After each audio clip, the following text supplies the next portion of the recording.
Joining us now is Glenn Ignazio, military expert and a retired Air Force Special Operations Commander. Glenn, good to have you back with us once again as we watch unfolding developments today in this conflict, with Iran reportedly naming Mojtaba Khamenei as the new supreme leader, the son of the late Ayatollah Khamenei. At this point where we're at now, Glenn, in the second week of this conflict, how significant is this development? I think as far as what we're looking at as for this entire dynamic of this operation, I don't think it's really that significant.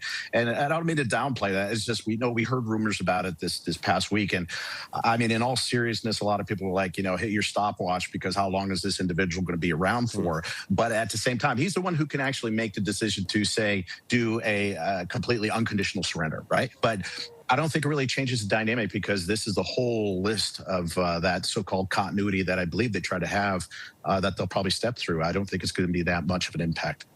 So do the targets change then, do you think, when it comes to what Israel is looking at in its campaign?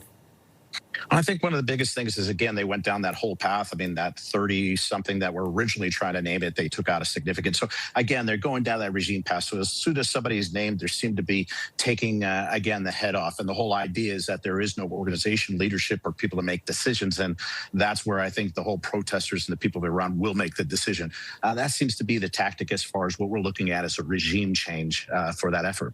What does it tell you about the level of, I guess for lack of a better term, functionality of this regime right now, as these strikes are just going on from all directions?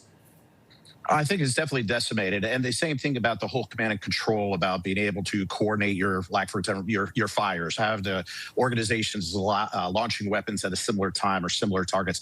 It seems like they're almost operating on their own, where there's targets going all different places. There doesn't seem to be much organization as far as coordinating particular attacks or combining those attacks. So I think it's really been decimated about how they can command and control. But again, a lot of that came with the IRGC. They are actually well trained and well funded, or at least they were.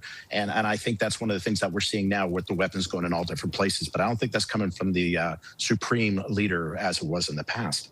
All right, well, Glenn, another development, of course, a 7th U.S. soldier now confirmed as having been killed in this conflict from injuries sustained last week. The level of casualties, how might this affect public opinion going forward?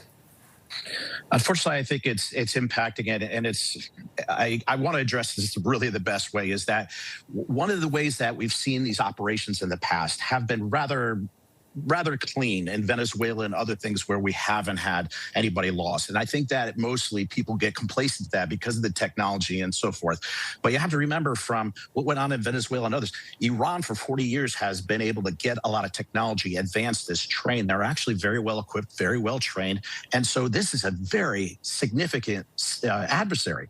So understanding, never want anybody lost, but at the same time, we cannot assume that it's not going to happen at all. And so that sensitivity and that complacency, I hate to say it, is the thing that's against us. We have to be practical about this. Glenn, we have to leave it there, but as always, appreciate you breaking down the latest unfolding developments on this conflict with us. Glenn Ignazio, military expert and retired Air Force Special Operations Commander. Thank you.